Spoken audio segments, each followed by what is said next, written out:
तो देखिए ये अपने पास एल्कीन और एल्काइन है, तो अभी अगर इनका एल्काइन है, ये अपने पास एल्काइन है। अब इनमें अपन देख लेते हैं कंपाउंड का फॉर्मूला क्या है। देखिए नंबर ऑफ कार्बन क्या C4 हो गया और H अपने पास कितना हो गया 2 2 4 5 और H6 हो गया। यहाँ पर देखेंगे अपन कार्बन का नंबर 4 हो गया और 1 2 3 4 5 6 हो गया H6 हो, तो दोनों ही सेम है। तो अपन क्या बोल सकते हैं, एल्कीन और alkyne is also isomers of each other. Example देख लें और कंसीडर कर लें। इस तरह से 1 2 3 4 है, डबल बॉन्ड वाली कंडीशन 1 2 3 4 ये मेरे पास है, और एक ट्रिपल बॉन्ड लगा दिया, तो ये भी अपने पास क्या हो गए, एक दूसरे के आइसोमर हो गए। तो कुल मिला के जितने भी मेरे पास आइसोमर्स थे उन फंक्शनल आइसोमर को मैंने एक्सप्लेन कर दिया, समझा दिया। आपको ध्यान रखना है बस, आपको कंपाउंड का आइडेंटिफाई करना। सबसे पहले मेरी हमेशा एक ही बात ध्यान रखनी है कि कंपाउंड एक दूसरे के आइसोमर है कि नहीं। उसके लिए आपको हमेशा पहले देखना मॉलिक्यूलर फॉर्मूला तो सेम आ रहा है ना, कहीं ऐसा तो नहीं है कार्बन का डिफरेंस आ रहा, और अगर यही डिफरेंस आ गया तो फिर आपको लगने की जरूरत नहीं। कई बार वो आपसे यहाँ पर मिस्टेक करवाएगा, मैं पहले ही बोल रहा हूँ। तो पहले उस चीज को देखिए, बाद में सब चीजें अपने आप निकल के आ जाएंगी। कोई बहुत बड़ी बात नहीं है आइसोमेरिज्म में, बस आपको थोड़ा सा दिमाग लगाते हुए काम करना है। क्लियर है? ठीक है, तो ये अपने पास क्या था फंक्शनल आइसोमर्स अपने कंप्लीट हुए। अभी अपन इस नेक्स्ट देखते हैं, जो अपने पास नेक्स्ट आइसोमर्स था दैट इज ऑफ मेटामर्स। तो मेटामर्स की बात करते हैं, what is the meaning of metamers, है ना। तो मेटामर्स में अपने को क्या चीज देखनी है, वो चीज समझ लें आप। देखिए फर्स्ट ऑफ ऑल ये आपको ध्यान रखना है कि फ्लोरीन, ब्रोमीन, आयोडीन, ठीक है, अल्कोहल, ठीक है, आगे बात समझ में, एल्डिहाइड, ये चीज, ठीक है। ये सारे जो भी मेरे पास फंक्शनल ग्रुप है, ठीक है, उनको अपन मोनोवैलेंट बोल सकते हैं। मोनोवैलेंट फंक्शनल ग्रुप क्या मतलब, मोनोवैलेंट फंक्शनल ग्रुप का मतलब है कि जो सिर्फ एक ही साइड से जुड़ सकते हो। जैसे देखिए फ्लोरीन यहीं से जुड़ सकते हैं, क्लोरीन यहीं से, ब्रोमीन यहीं से, आयोडीन यहीं से, OH यहीं से, SH भी यहीं से, ठीक है। ये सारे क्या है, एक तरफ से जुड़ सकते हैं, क्योंकि ऑलरेडी इनका दूसरा साइड जो वो बुक है, या इनमें तो कोई बॉन्ड बनने की पोजीशन ही नहीं है। भैया आप कभी भी ऐसा नहीं बोल सकते कि यार H हटा दे और उसको अल्कोहल कह दे, तो इसके बाद जुड़ने की क्या पोजीशन रहेगी, सिर्फ एक ही रहेगी। तो अल्कोहल वाले में से अपन क्या कर सकते हैं भाई, इसको भी मोनोवैलेंट फंक्शनल ग्रुप बोलेंगे। तो आप सीधा सीधा ध्यान रखेंगे monovalent functional group does not show metamorphism, ठीक है, ये वाली बात ध्यान रखिए पहली बात। अभी फिर कौन शो करेगा, देखिए जो जिसके वजह से मेरे पास ईथर हो गया, जैसे मेरे पास कीटोन हो गया, जैसे मेरे पास ये मेरे पास ग्रुप हो गया, ठीक है, इस तरह से। या फिर मैं बोल सकता हूँ जैसे मेरे पास कार्बन हो गया, कोई भी कार्बन हो गया, या नाइट्रोजन हो गया, ठीक है, नाइट्रोजन की 3 वैलेंसी, या सिर्फ सल्फर हो गया, इस तरह से। तो ये जितने भी मेरे पास ग्रुप है, ये मेरे पास क्या होते हैं, बाइवैलेंट या ट्राइवैलेंट, जो भी बाइवैलेंट है, ट्राइवैलेंट फंक्शनल ग्रुप, है ना, ट्राइवैलेंट कंपाउंड। ये सारे क्या कर सकते हैं, मेटावैलेंट शो कर सकते हैं। तो अपन यहाँ पर ये वाली बात लिख सकते हैं कि बाइवैलेंट और ट्राइवैलेंट विल शो मेटावैलेंट। ये चीज अपने को ध्यान रखनी है। What is the meaning of metavalent, अब मैं बताने जा रहा हूँ मेटावैलेंट होता क्या है। पहले तो आपको मैंने ये वाली बात बताई कि बाइवैलेंट और ट्राइवैलेंट क्या है, ये चीज अपने को समझनी है, ठीक है। तो मैं बोलूंगा कि bivalent and trivalent show metamorphism, ये चीज ध्यान रखिए, ठीक है भाई। ट्राइवैलेंट टेट्रावैलेंट कोई भी हो, बस ये चीज ध्यान रखनी है कि मोनोवैलेंट नहीं हो, बस, ठीक है। आगे बात में जैसे मेरे पास एग्जांपल देखिए, CH3 मेरे पास है, CH2 मेरे पास है, O मेरे पास है, CH3 मेरे पास है, CH2 मेरे पास है। आगे बात सुनो, सॉरी, CH2 मेरे पास है और CH3 मेरे पास है, इस तरह से। आगे बात सुनो, इस कंपाउंड में अगर मैं इस कंपाउंड को इस तरह से लिख दूं, CH3 मेरे पास हो जाए, O हो जाए मेरे पास, CH2 हो जाए, CH2 हो जाए और CH3 हो जाए, बताइए क्या मॉलिक्यूलर फॉर्मूले में कोई डिफरेंस है? ऑब्वियस सी बात है, लिखने की जरूरत नहीं पड़ेगी। नंबर ऑफ कार्बन 4 है, नंबर ऑफ हाइड्रोजन 10 है और ऑक्सीजन 1 है, तो C4H10O है। और यहाँ पर अगर बोलूँ तो यहाँ पर भी वही कंडीशन है, C4H10O है। तो देखिए लिख देता हूँ उसको, C4H10O और C4H10O, अगली बात समझ, दोनों का क्या है, मॉलिक्यूलर फॉर्मूला सेम है। और आपको पता ही है कि जैसे मॉलिक्यूलर फॉर्मूला सेम आया तो बस अब आपको ये तो क्लियर है कि ये आइसोमर्स है। अब कौन सा है फिर उसको चेक करना है आपको, क्या ये फंक्शनल है, ईथर दोनों में, क्या ये मेरे पास कोई और आइसोमर है जो अब तक आपने पढ़ा है उनमें से, पहले आइडेंटिफाई करके देखिए, नहीं आ रहा होगा, ठीक है। तो अभी अपन इसको देखते हैं, क्या इस चीज को समझ, पोजीशन है, नहीं पोजीशन भी नहीं हुई क्योंकि पोजीशन में भी चेन है, चेन भी नहीं आ रहा होगा, ठीक है। अब कोई भी आइसोमर नहीं है तो इसका मतलब क्या है, ये मेटामर है। अब मेटामर को आइडेंटिफाई करने का तरीका क्या है, देखो आजू में और बाजू में, मतलब लेफ्ट में और राइट में, दोनों कंडीशन में देख ले। तो पहले वाले में अगर मैं बात करूं तो लेफ्ट में 2 कार्बन वाला कंपाउंड अटैच है, 2 कार्बन चेन वाला, और राइट में मेरे पास क्या है, यहाँ पर भी 2 है। और यहाँ पर इसमें देखिए तो अपने पास देखिए लेफ्ट में 1 है और राइट में अपने पास क्या है, 3 है। तो देखिए अगर आजू बाजू में जो अटैचमेंट है वो डिफरेंट डिफरेंट हो तो that type of compound is known as metamers, ये ठीक है। तो डेफिनेशन क्या लिख सकता हूं, डेफिनेशन में मैं बोल सकता हूं कि in a compound, in compounds if molecular formula is same but the attachment of bivalent or trivalent compound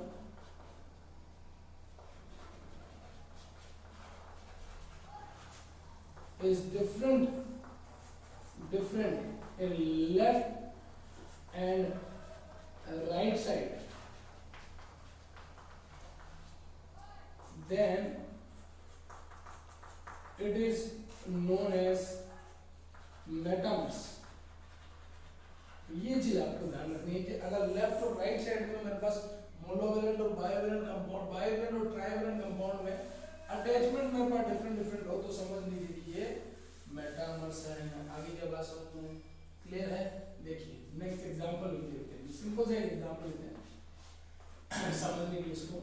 carbon double bond oxygen हमारे पास O है और ये इस तरह से साइक्लोहेक्सेन है, और इसी में मेरे पास यही पहली बात ये आपको ध्यान देनी है कि आपके पास कम से कम 2 कंपाउंड हो। एक कंपाउंड में आप कभी मेटामरिज्म नहीं शो कर सकते, जबकि बाकी सभी में आपने क्या किया, जैसे फंक्शनल आइसोमर्स में अपने पास क्या हो सकता था, उसमें भी आपको 2 कंपाउंड चाहिए थे कंपेयर करने के लिए, और चेन आइसोमर्स में भी आपको 2 कंपाउंड चाहिए था कंपेयर करने के लिए, पोजीशन आइसोमर्स में भी आपको 2 कंपाउंड चाहिए था कंपेयर करने के लिए, यहाँ पर भी आपको 2 कंपाउंड चाहिए कंपैरिजन करने के लिए। एक कंपाउंड में आप मेटामरिज्म शो नहीं कर सकते, ये चीज आपको ध्यान देनी है। आगे बात समझ में, देखिए अब इन दोनों में अपन देखते हैं कि क्या रिलेशन है। तो ऑब्वियस बात है, देखिए लेफ्ट साइड में मेरे पास क्या है, फिनाइल रिंग अटैच है, और राइट साइड में मेरे पास क्या है, साइक्लोहेक्सेन है ना, ठीक है। और यहाँ पर देखिए मेरे पास क्या है, साइक्लोहेक्सेन है, और यहाँ पर मेरे पास क्या है, फिनाइल रिंग है,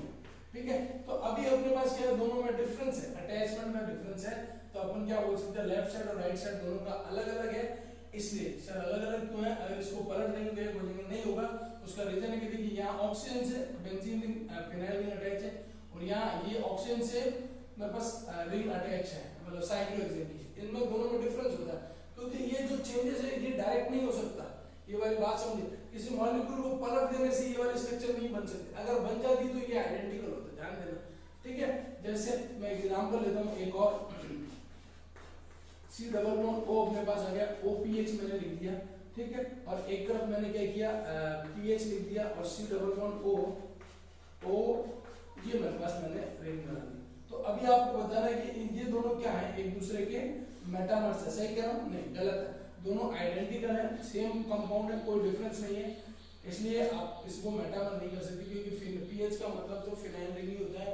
तो आप स्ट्रक्चर बनाओ चाहे पीएच लिखो, एक ही बात है। और दोनों ही, अब आपको क्या पता चल रहा है कि कौन चेंज हुआ, तो ये भाई ये चेंज भी होगा तो एक जैसे ही आने वाला, तो इसलिए इसको आइडेंटिकल बोलेंगे। अटैचमेंट में मेरे पास दूसरा होना चाहिए, चेंज आना जरूरी है, अगर चेंज नहीं आया तो फिर मैं उसको आइडेंटिकल ही बोलूंगा। आगे क्या बात समझ में क्लियर है सभी को। जैसे नेक्स्ट एग्जांपल कंसीडर करके देखते हैं।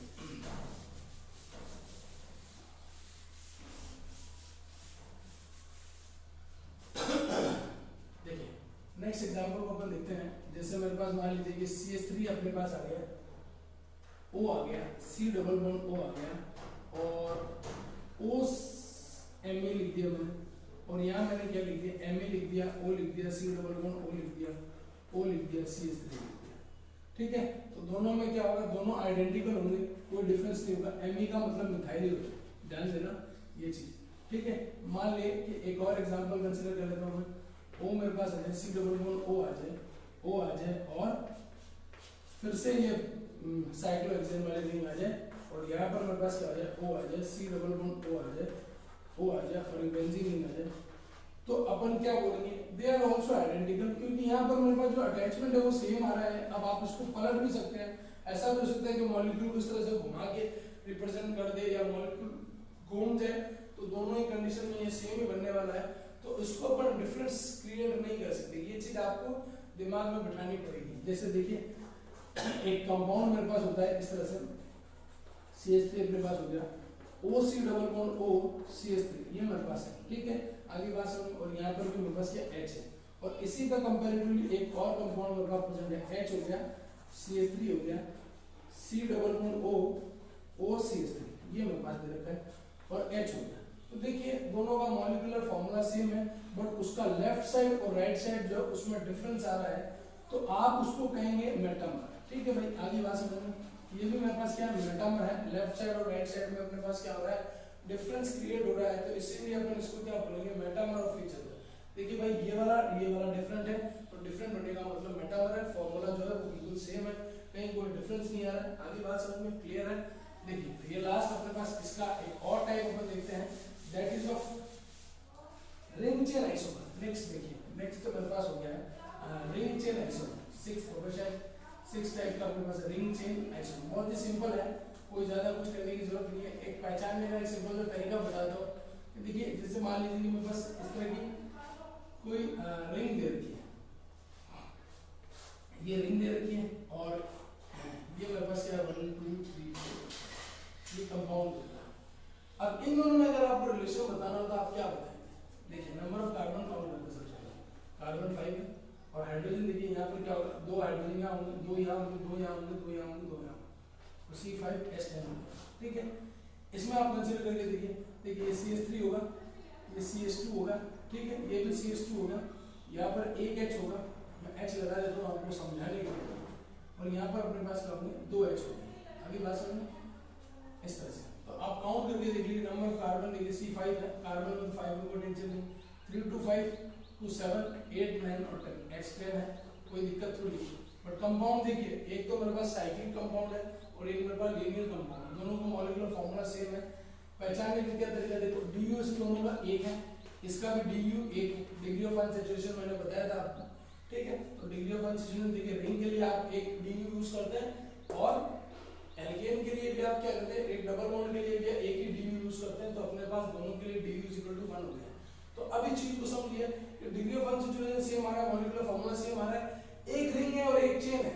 ठीक है, एक रिंग की फॉर्म है और एक चेन की फॉर्म है, तो that type of isomers is known as ring chain isomer. इस चीज को माइंड में बिठा ले। रिंग चेन आइसोमर्स का मतलब क्या है, रिंग चेन आइसोमर का मतलब यही है अपने पास कि भाई रिंग चेन आइसोमर में अपने को देखना क्या है कि एक तो रिंग होगा और एक चेन होगा, पहली बात यही क्लियर। दूसरा मॉलिक्यूलर फॉर्मूला चेक कर लो, तीसरा DU चेक कर लो, अगर तीनों चीजें बात सेम निकलती तो ये रिंग चेन आइसोमर होंगे। तो सबसे आसान है आइडेंटिफाई करना रिंग चेन आइसोमर्स को। ठीक है, क्लियर है। देखिए लास्ट अपने पास आता है इसका टाइप, दैट इज ऑफ प्रोटोमेरिक। ठीक है भाई, हाँ, ये सबसे इंपॉर्टेंट फिनोमेना है, सबसे बढ़िया फिनोमेना यही है। ठीक है, तो प्रोटोमेरिज्म को अपन समझने का ट्राई करते हैं। गिवन भाई जो कांसेप्ट है वो गिवन किसने दिया था, गिवन भाई लार, LAAR, लार जो साइंटिस्ट है उन्होंने ये वाला कांसेप्ट दिया था। और लार ने क्या बताया, प्रोटोमेरिज्म का जो फंडा है उसको बताया और उसको एक्सप्लेन किया। इसको देखिए, इसके अलग अलग नाम है, डेस्मोट्रोपिज्म,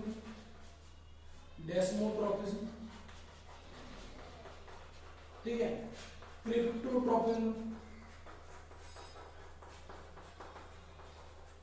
ठीक है, ये भी अपने पास क्या है, एक तरह का आइसोमर, स्ट्रक्चर आइसोमर का टाइप है, लेकिन सबसे इंपॉर्टेंट है, आप चाहो तो इसको बिल्कुल एक इंडिविजुअल टाइप से लिख सकते हैं और बिल्कुल समझने का क्वेश्चन आता है बहुत बढ़िया वाला। ठीक है, ये वाली कंडीशन है डेस्मोडेबिलिटी और क्रिप्टोटोमी। सबसे पहले देखिए मैं इसकी कंडीशन बता दूं कि आपको चेक कब करना है। ये वाली कंडीशन जो है वो चेक करनी कब है, टोटोमेरिज्म कभी होगा। इस चीज को चेक करने के लिए अपने को क्या करना पड़ेगा, इस चीज को चेक करने के लिए देखो टोटोमेरिज्म होने की कंडीशन क्या होगी। किसी कंपाउंड में in a compound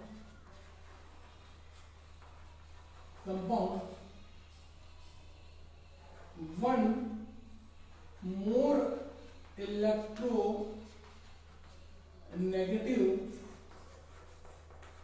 atom attached with negative atom मतलब अपन लिख सकते हैं एलिमेंट कौन कौन से हो सकते हैं, नाइट्रोजन हो सकता है, ऑक्सीजन हो सकता है, सल्फर हो सकता है, बस मोस्टली यही हो सकता है।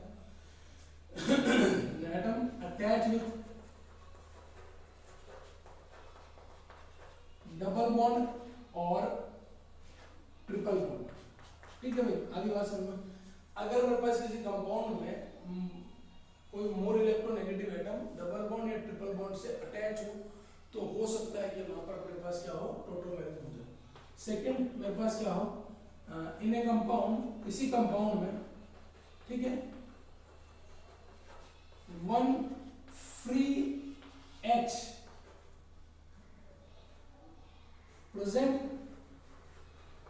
in sp3 hybridization। एक H प्रेजेंट रहना चाहिए जो कि sp3 हाइब्रिडाइज्ड कार्बन एटम से अटैच हो। ठीक है, ये चीज अपने को ध्यान रखनी है। दो कंडीशन मेरे पास है, अगर इन दो कंडीशन को मैं आइडेंटिफाई कर लेता हूँ तो बस मेरा काम हो गया है। टोटोमेरिज्म आइडेंटिफाई करना आसान है। जैसे एक एग्जांपल देता हूँ और उस एग्जांपल को आप टोटोमेरिज्म में चेक करते हैं। देखिए ये मेरे पास कंपाउंड होता है और टोटोमेरिज्म जब होगा तो देखिए पहले कंडीशन मेरे पास क्या है, एक कंपाउंड ऐसा होना चाहिए, मोर इलेक्ट्रोनेगेटिव एटम मेरे पास होना चाहिए, चाहे वो नाइट्रोजन हो, ऑक्सीजन हो, जो कि डबल बॉन्ड या ट्रिपल बॉन्ड से अटैच हो। तो देखिए एक कंडीशन जो मेरे पास है वो फुलफिल हो रही है, डबल बॉन्ड से अटैच ऑक्सीजन मेरे पास आता है। दूसरा, एक मेरे पास हाइड्रोजन होना चाहिए, H होना चाहिए, हाइड्रोजन होना चाहिए जो कि फ्री स्पेस में प्रेजेंट हो और sp3 हाइब्रिडाइज्ड कार्बन एटम से या एटम से अटैच हो। कोई भी कार्बन हो या कोई भी एटम हो, लेकिन वो sp3 हाइब्रिडाइज्ड होना चाहिए। तो देखिए ये मेरे पास क्या है, sp3 हाइब्रिडाइज्ड कार्बन एटम है। तो दोनों कंडीशन फुलफिल हो गई। अब इसमें मेरे पास क्या होता है, देखिए कंपाउंड जो होता है उसका जो सिस्टम बनता है वो कुछ ऐसा बन जाता है, CH2 double bond of carbon, OH और H। ये मेरे पास कंपाउंड में चेंजेस आ जाते हैं। ठीक है, इस बात को सही देखिए कि कंपाउंड में जो चेंज आते हैं वो कैसे आ जाते हैं, CH3 C double bond OH aldehyde दे रखा था मेरे पास और अल्कोहल बन गया। ठीक है, इसको अपन बोलते हैं, देखिए इसको अपन क्या कहते हैं, ये एल्डिहाइड की फॉर्म में अपने पास है। ठीक है, और ये मेरे पास क्या है, ये अल्कोहल है। ठीक है, तो एल्डोल और ये मेरे पास एल्डिहाइड होता है और ये मेरे पास इनोल होता है। ठीक है, तो एल्डिहाइड और इनोल का मतलब डबल बॉन्ड और OH दोनों अटैच है। अब यहाँ हुआ क्या, मेरे पास ऑब्वियस सी बात है जो इसकी मैकेनिज्म है वो इस तरह से हुई होगी। क्या हुआ होगा इसमें, देखिए मेरे पास एक हाइड्रोजन इस तरह से प्रेजेंट है, तीनों हाइड्रोजन, ये S था, ये S था, ये S था, कार्बन था, डबल बॉन्डेड ऑक्सीजन था, ये हाइड्रोजन था। हुआ क्या होगा मेरे पास, ये अपने पास क्या होगा, इलेक्ट्रॉन रिवर्ट किया होगा, नेगेटिव चार्ज आ गया होगा और यहाँ से ये क्या हो रहा होगा, H फ्री होकर इसकी डायरेक्शन में चला गया होगा। तो यहाँ पर अपने पास क्या था, पॉजिटिव चार्ज था, इस पर नेगेटिव चार्ज था, एक दूसरे के साथ ओवरलैप किया होगा, डबल बॉन्ड बना दिया होगा, हाइड्रोजन की शिफ्टिंग होगी। That function is known as tautomerism. मतलब मेरे पास क्या होता है, एक free sp3 hybridised carbon atom से attach hydrogen more electronegative element atom की डायरेक्शन में रिवर्ट हो जाए। ऐसा क्यों होता है, क्योंकि जो एनर्जी है रूम टेम्परेचर पे उनको मॉलिक्यूल को मिलती रहती है और जिससे क्या होता है कि जो अटैचमेंट है, ऑब्वियसली बात, इलेक्ट्रॉन की डेंसिटी जो है वो ऑक्सीजन की डायरेक्शन में ज्यादा है as comparison to the carbon.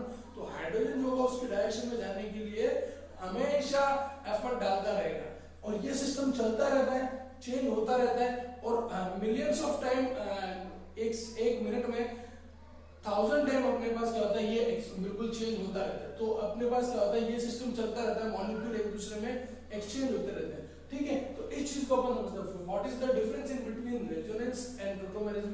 तो अपन डिफरेंस देखने का ट्राई करते हैं, रेजोनेंस में और टोटोमेरिज्म में क्या डिफरेंस है। देखिए बहुत सारे डिफरेंस तो आपको दिख ही गए होंगे, ठीक है। देखिए टोटोमेरिज्म में और रेजोनेंस में क्या डिफरेंस है उसको देख लेते हैं। पहला अपने पास सबसे इंपॉर्टेंट डिफरेंस आया होगा कि shifting of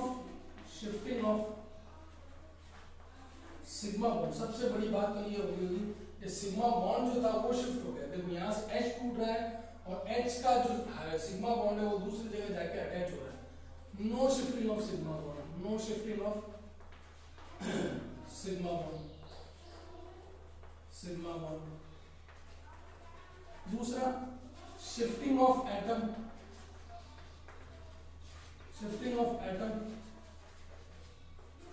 no shifting of atom. कभी भी रेजोनेंस में एटम की शिफ्टिंग नहीं होती। यहां अपने पास क्या हो रहा है, हाइड्रोजन की शिफ्टिंग हो रही है। थर्ड पॉइंट अपन देखिए क्या बोल सकते हैं, tautomerism is a real phenomena,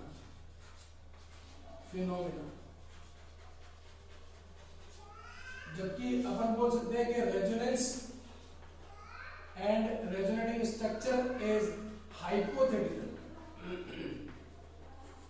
जबकि अपने पास जो रेजोनेटिंग हाइब्रिड है वो रियल है, लेकिन रेजोनेटिंग स्ट्रक्चर जो है वो हाइपोथेटिकल। ये वाली बात अपने को दिमाग में बिठा लेनी है कि भाई इस चीज को समझना है। दूसरी बात क्या बोल सकते हैं, यहां पर अपन के इक्विलिब्रियम विल डिफाइन, ठीक है, कि इक्विलिब्रियम डिफाइन हो सकता है क्योंकि यहाँ सिस्टम में क्या है, इक्विलिब्रियम प्रेजेंट है, ना कि अपने पास क्या होता है कि इस पर्टिकुलर एरो से अपन रिप्रेजेंट कर रहे हैं। ठीक है, आगे बात समझो। वहां पर अपन क्या कर रहे थे, एक इस तरह के एरो से रिप्रेजेंट कर रहे थे, जबकि यहाँ पर अपन एक इक्विलिब्रियम साइन वाले एरो से रिप्रेजेंट कर रहे हैं। तो ये इक्विलिब्रियम, इसका मतलब ये रियली में अपने पास क्या होता है, एक दूसरे में चेंज होता रहता है, जबकि यहाँ पर अपने पास क्या होता है, ये हाइपोथेटिकल कंडीशन होती है। और यहाँ पर अपन एक इस पर्टिकुलर टाइप के एरो से अपन रिप्रेजेंट करते हैं। ठीक है, तो यहाँ इक्विलिब्रियम नहीं है, इक्विलिब्रियम विल नॉट डिवाइड, के इक्विलिब्रियम विल नॉट डिफाइन। ये चीज अपने को ध्यान रखनी है। ठीक है भाई, आगे बात समझ में। तो अभी अपन इसके टाइप की बात करते हैं। There are 3 type of tautomerism. बस आपको 3 टाइप का ध्यान रखना है और 3 टाइप में अपन डिफरेंट कंडीशन को समझाते हुए आगे बढ़ेंगे और पूरा डिटेल से अपन टोटोमेरिज्म को लेंगे। ठीक है, आगे बात समझ। तो देखिए type of tautomerism, type of tautomerism. Tautomerism के टाइप क्या है, देखिए अपने पास क्या होता है, एक होता है डायड, दूसरा होता है ट्राइड और तीसरा होता है मेरे पास स्पेस टोटोमर्स। अपना काम का जो है ना मोस्टली वो ट्राइड वाला। ठीक है, dyad tautomers, triad tautomer, space tautomer. देखिए फर्स्ट अपन देखते हैं डायड टोटोमर। डायड टोटोमर आगे बात समझो। डायड टोटोमर में मेरे पास क्या होता है, देखिए जैसे नंबर ऑफ नाइट्रोजन मेरे पास है यहाँ पर, ये इस तरह से हाइड्रोजन अटैचमेंट में मेरे पास प्रेजेंट है। आगे बात समझो। देखिए नाइट्रोजन और हाइड्रोजन मेरे पास क्या इस तरह से अटैचमेंट में प्रेजेंट है। इसको देखने का ट्राई करते हैं। इस तरह से मेरे पास क्या है, NH एक कंपाउंड अटैच है। ठीक है, अब इसको देखना है। सबसे पहले मेरे पास क्या है, मैंने बोला था कि मोर इलेक्ट्रोनेगेटिव एटम प्रेजेंट होना चाहिए और एक H होना चाहिए जो sp3 अटैच हो। ठीक है, तो यहाँ पर अपने पास क्या है, ये जो H है उसकी शिफ्टिंग को अपन कंसीडर करते हैं। देखिए शिफ्टिंग कैसे होगी, मेरे पास जो हाइड्रोजन है वो देखिए उसको अपन कंसीडर करते हैं, H जो है वो यहाँ से निकल रहा होगा, तो ऑब्वियसली बात ये प्लस चार्ज लेके निकल रहा होगा, इस पर नेगेटिव चार्ज आ रहा होगा। ठीक है, और यहाँ पर अपने पास क्या हो रहा होगा, ये जो H था वो क्या हो रहा होगा, ऑब्वियस सी बात है यहाँ पर अपने पास क्या है, ये इलेक्ट्रॉन जो है वो इसके पास ऑलरेडी लोन पेयर है, तो लोन पेयर की डायरेक्शन में अपने पास क्या हो रहा होगा, चल रहा होगा। और अपने पास कुछ ऐसी स्ट्रक्चर बनेगी, N nitrogen double bond, N पे प्लस चार्ज और एक हाइड्रोजन और NH, ये मेरे पास स्ट्रक्चर बन गई। ठीक है, अब इस स्ट्रक्चर को समझने का ट्राई करो। देखिए हाइड्रोजन की जो शिफ्टिंग हुई है वो 1 से अटैच 1-2 में शिफ्टिंग हुई, मतलब पहले हाइड्रोजन जो था वो 1 पे अटैच था और अभी जब शिफ्ट हुआ तो 2 पे चला गया। ठीक है, तो इसको अपन बोलते हैं डायड। डायड का मतलब है 2। ठीक है, तो मतलब फर्स्ट पे अटैच हो और सेकंड वाले पे शिफ्ट हो जाए। शिफ्टिंग कैसे हो, इस तरह से यहाँ का हाइड्रोजन ये इलेक्ट्रॉन अपनी डायरेक्शन में अट्रैक्ट करता है, नेगेटिव चार्ज गेन करता है, H प्लस जो होता है वो यहाँ से रिलीज होता है और वो H प्लस जो होता है वो इलेक्ट्रॉन डेंस नाइट्रोजन में चला जाता है, शिफ्टिंग हो जाती है। तो इसको अपन क्या बोलते हैं, डायड टोटोमर्स बोलते हैं। ठीक है, डायड मतलब फर्स्ट से हटके सेकंड वाले एटम पर जाके अटैचमेंट हो जाना, ये अपने पास क्या होता है, डायड टोटोमर होता है। देखिए एक और एग्जांपल कंसीडर करते हैं, H है मेरे पास, O है, N हो गया, डबल बॉन्डेड O हो गया, ये मेरे पास सिस्टम है। ठीक है, अब यहाँ पर भी अपने पास क्या हो रहा होगा, इस तरह से ये सिस्टम बन रहा होगा, O पर नेगेटिव चार्ज, नाइट्रोजन मेरे पास हो रहा है, H हो रहा है और ये डबल बॉन्डेड ऑक्सीजन हो गया और ये पॉजिटिव चार्ज, ये मेरे पास सिस्टम बन रहा होगा। ठीक है, कैसे बन रहा होगा, ऑब्वियसली बात है, H प्लस की फॉर्म में निकल रहा होगा, इस पर नेगेटिव चार्ज, यहाँ पर लोन पेयर है, ये जाके इस पर अटैक कर रहा होगा और अटैक मतलब ऑब्वियसली बात इलेक्ट्रॉन गेन कर रहा होगा। तो that type of shifting is known as dyad tautomer. तो डायड टोटोमर में अपने पास क्या होता है, फर्स्ट का एटम से अटैचमेंट था, सेकंड एटम में एटम पर शिफ्टिंग हो जाती है। So that type of tautomer is known as dyad tautomer. ठीक है, डायड वाला कोई ऐसा स्पेशल नहीं है, सबसे इंपॉर्टेंट होता है अपने पास ट्रायड टोटोमर। ट्रायड टोटोमर को मैं एक्सप्लेन करता हूँ। ठीक है, ट्रायड टोटोमर में अपने पास क्या होता है, इस चीज को अपन समझने का ट्राई करते हैं। देखिए मेरे पास एक कंपाउंड है, जैसे CH3 है, C डबल बॉन्ड O है, सॉरी मैं पहले हेडिंग लिख देता हूँ, ट्रायड टोटोमर। ठीक है, CH3CO है और CH3 एक ही है। ठीक है, अब इसमें अपने पास क्या हो रहा है, प्रोटोमरेजन हो रहा होगा। देखिए समझते हैं, पहली कंडीशन मेरे पास थी, मेन ट्रायड ही होता है, मैं आपको बता दूं, डायड वायड का क्वेश्चन कभी नहीं आता है, मोस्टली अपन को मिलेगा भी नहीं, फिर भी कई जगह पर दे देता है, इसलिए मैंने डायड को बता दिया। ट्रायड स्पेशल होता है, ट्रायड को समझना है। ठीक है, ये क्या है, अपने पास कीटोन फॉर्म है ना, तो इसलिए इसको बोलते हैं कीटो फॉर्म। अब देखिए कीटो फॉर्म में क्या है, CH3CO CH3, आगे बात सुनिए, इसको देखते हैं। देखिए मैंने बोला था कि एक आपके पास मोर इलेक्ट्रोनेगेटिव एटम हो जो कि डबल बॉन्ड से अटैच हो, और एक मेरे पास जो sp3 हाइड्राइड कार्बन से अटैच हाइड्रोजन हो, तो दोनों ही sp3, ये भी sp3 और ये भी sp3, तो कहीं से भी आप क्या कर सकते हैं, शिफ्टिंग करा सकते हैं, और आपके पास क्या हो सकता है, इस तरह का कोई कंपाउंड बन सकता है, C डबल बॉन्ड O और ये CH3, ये भी हो सकता है। हो सकता था कि आप यहाँ से भी दिखा सकते थे। ठीक है, मैं ऐसे बना देता हूँ उसको, COH और डबल बॉन्ड ऑफ CH2, दोनों एक ही बात है, कोई भी डिफरेंस नहीं है। ठीक है, इस फॉर्म को अपन बोलते हैं इनोल फॉर्म। इनोल क्यों बोलते हैं, फिर डबल बॉन्ड का इन और एल्कोहल का ओल, है ना, तो कीटोन फॉर्म और इनोल फॉर्म। अब इसमें देखिए आपके पास हुआ क्या है, जैसे ऑक्सीजन को 1 नंबर दे दूं या कार्बन को इसको 2 दे दूं और ये 3 दे दूं, 3 किसी को भी दे सकते, उधर या इधर किसी को। ठीक है, वो बस जिस साइड से शिफ्टिंग होगी उसी डायरेक्शन में आपको 3 देना। तो आपके पास क्या हुआ, 3 नंबर से अटैच्ड हाइड्रोजन 1 में शिफ्ट हो गया, तो that type of shifting is known as triad. मतलब 3 एटम के बीच में अपने पास क्या हो रही है, शिफ्टिंग हो रही है। अगर 1 पे अटैच हो 3 पे चला जाए, 3 पे अटैच है तो 1 पे चला जाए, 1 पे अटैच है तो 2 पे चला जाए, 2 पे अटैच है तो 1 पे चला जाए, that type of known as dyad. और अगर 1 2 3 चला जाए या 3 2 1 आ जाए, तो दैट टाइप ऑफ जो शिफ्टिंग होती है वो ट्रायड टोटोमेरिज्म में अपन कंसीडर करते हैं। जैसे एक और एग्जांपल कंसीडर करते हैं इसी में, देखिए बहुत ही इंपॉर्टेंट एग्जांपल, इसको अपन माइंड में बैठा के रखें। ये वाला एग्जांपल हमेशा अपने को आता है, देखने को मिलता है। ठीक है, ये कीटोन फॉर्म है। अभी देखिए इसको 1 बोल दूं, इसको 2 बोल दूं, ये 3 वाली कंडीशन। तो इसका इनोल फॉर्म कैसा बनेगा, यहाँ पर ऑलरेडी हाइड्रोजन प्रेजेंट है, 2 हाइड्रोजन इस तरह से। ठीक है, तो एक हाइड्रोजन अपने पास क्या होगा, यहाँ से हटके यहाँ चला जाएगा, ये मेरे पास क्या हो जाएगा, OH आ जाएगा और यहाँ डबल बॉन्ड आ जाएगा। तो ये मेरे पास कौन सी फॉर्म होगी, कीटो फॉर्म होगी, और इसको अपन क्या बोलते हैं, इनोल फॉर्म बोलते हैं। ठीक है, क्लियर है। तो बिल्कुल मैंने आज आपको कीटो और इनोल फॉर्म से इंट्रोड्यूस करा दिया। कल अपन डिटेल में बात करेंगे कीटोन और इनोल से रिलेटेड और कीटो इनोल टोटोमेरिज्म से रिलेटेड, जो कि मोस्ट इंपोर्टेंट पार्ट है। कीटो इनोल आपका मोस्टली क्वेश्चन में पूछा जाता है, कई बार आपको क्वेश्चन मिलेंगे, और जितने भी टोटोमेरिज्म में क्वेश्चन मिलेंगे वो कीटो इनोल से रिलेटेड ही होंगे। तो कल अपन बात करेंगे कीटो इनोल फॉर्म की डिटेल से। Okay, bye.